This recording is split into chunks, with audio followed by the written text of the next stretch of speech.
Bienvenue à ce numéro du Journal des Journaux paru du 26 au 30 avril 2023. Un numéro que nous entamons avec la situation sécuritaire dans le pays. À cet effet sécurité, 570 terroristes neutralisés au Niger et au moins 974 capturés en 2022. S'exclame entre autres à la une de sa parution en date du 27 avril le quotidien privé Mouri à la Voix du Niger, pour qui la sécurité et la quiétude des Nigériens sont assurées au prix d'énormes efforts consentis par les forces de défense et de sécurité.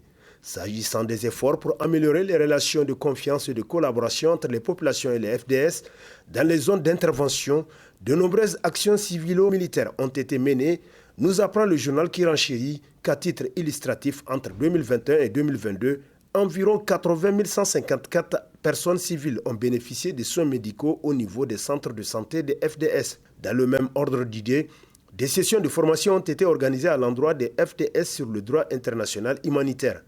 De même, 2 études portant sur l'analyse des rapports entre les FDS et la population et une autre sur les conflits communautaires ont été réalisées selon Mouria qui conclut.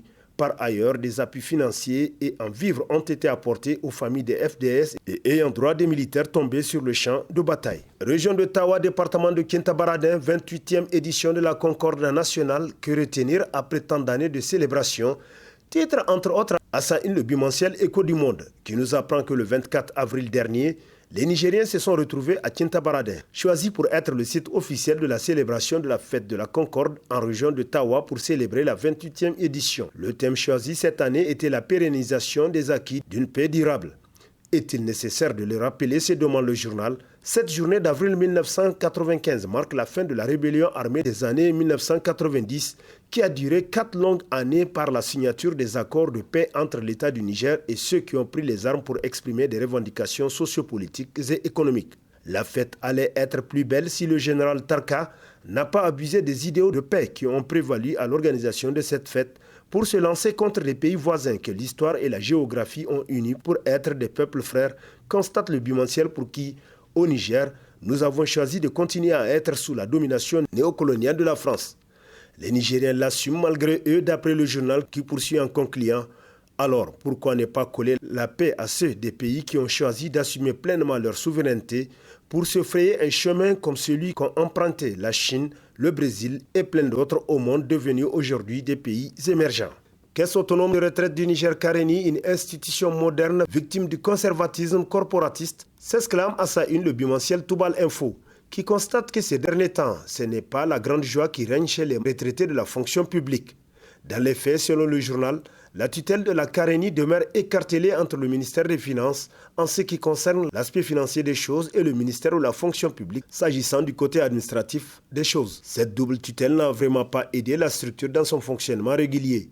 Voilà en réalité d'où proviendrait l'essentiel de blocage constaté au niveau de la Carénie, s'exclame le bimensuel qui renchérit. En fait, pour faire simple, les retraités sont une affaire juteuse que des cadres du ministère des Finances ne souhaiteraient pas lâcher pour rien au monde. Comme on le voit, le problème actuel ne se trouve guère au niveau de la Carénie, comme on voudrait le faire croire à l'opinion publique nationale, mais au niveau des ministères de tutelle, ministère des Finances et celui de la fonction publique, qui ne veulent pas lâcher le morceau parce que c'est juteux, nous apprend Toubal Info. Gouvernance des faux arrêtés de nomination dans le circuit de l'État, se demande l'hebdomadaire satirique Le Hérisson, qui constate que la liste des mauvaises pratiques dans l'administration publique nigérienne s'allonge. Désormais, il faut y ajouter l'existence de faux arrêtés de nomination. Ces derniers temps, il n'est pas rare d'entendre parler de doublons à un même poste. Des faux arrêtés de nomination en quelque sorte, lâche l'interlocuteur du satirique qui poursuit. On promet aux militants le ciel, la terre, la lune et le soleil pour lui offrir finalement du faux. En fait, la source du journal dit avoir leur arrêté de nomination. Elles n'ont pas été annulées en leur connaissance. Cette source dit avoir même commencé à travailler, mais au fil du temps avoir arrêté. Reste à savoir si des salaires ne sont pas perçus et partagés à l'insu des légitimes bénéficiaires, d'après le Hérisson pour qui la Halcia est interpellée. Rapport de la Cour des comptes, les ressources de l'État entre les mains de quelques individus, titre dans sa rubrique Nation, l'hebdomadaire Le Courrier, qui constate que le rapport 2022 de la Cour des comptes n'a pas appris quelque chose de nouveau aux Nigériens. Les chiffres qui y sont publiés sont certes choquants, mais ils ne révèlent qu'un petit bout de l'iceberg selon le journal pour qui les centaines de millions pour les uns, les milliards pour les autres ne reflètent nullement l'énorme montagne de scandales financiers qui ont scandé la gouvernance publique sous Issifou puis sous Bazoum. L'État nigérien, on le sait, n'a jamais été autant riche que sous la Renaissance, constate le courrier qui conclut. Mais il n'a jamais été autant spolié que sous ce régime où manifestement faire main basse sur les ressources publiques est un talent apprécié au sommet de l'État. Finance le rapport de la Cour des comptes 2022, épingle l'État du Niger, s'exclame à la une de sa parution en date du 25 avril le quotidien privé Mouri à la Voix du Niger, pour qui c'est probablement le devoir d'ingratitude que commande le professionnalisme qui a dominé les travaux de la Cour des comptes dans le cadre de son rapport général annuel 2022 adressé officiellement aux plus hautes institutions de l'État, à commencer par le président de la République. Un rapport qui épingle l'État, pour le moins par la gestion peu disciplinée de ses institutions et en particulier de ses démembrements, selon Mouria qui renchérit.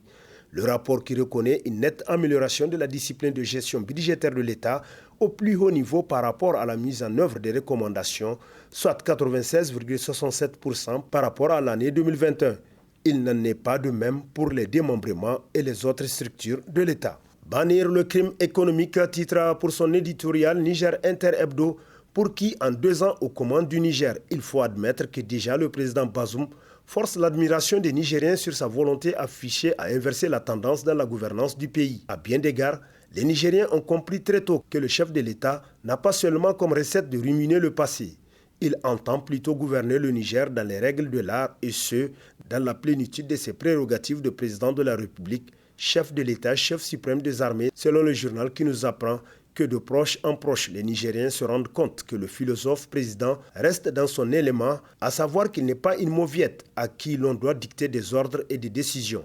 Les Nigériens pourront compter sur la volonté et la rigueur de leur président pour bouter hors du pays le crime économique. Le dernier rapport de la Cour des comptes est en soi une alerte, conclut Niger Inter Hebdo. Comprendre le calvaire d'un peuple, titre dans la rubrique à l'œil de l'enquêteur de sa parution en date du 25 avril, le quotidien privé L'Enquêteur, pour qui être à l'écoute du peuple est certainement la qualité majeure que tous les citoyens sont en droit d'attendre de leurs dirigeants, principalement le premier d'entre eux, le chef de l'État. L'histoire foisonne d'exemples de leaders qui ont su donner espoir à leurs concitoyens par la magie d'une phrase, selon le journal qui nous apprend que Macron appelle ses compatriotes à débattre de tous les sujets, le but étant selon lui de parvenir à transformer avec les Français les colères en solutions. Quoi qu'on dise, Macron a fait preuve d'identification pour tenter de redonner foi et sourire aux Français, d'après le quotidien qui se demande quand est-ce que Bazoum Mohamed va-t-il s'essayer à cette démarche consistant à transformer les colères des Nigériens en solutions à leurs multiples problèmes. Écouter et comprendre les récriminations de ses administrés est un puissant levier pour diriger un État.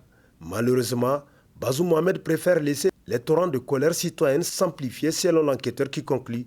Le chef de l'État regarde ailleurs pendant que son peuple se désespère de jour en jour.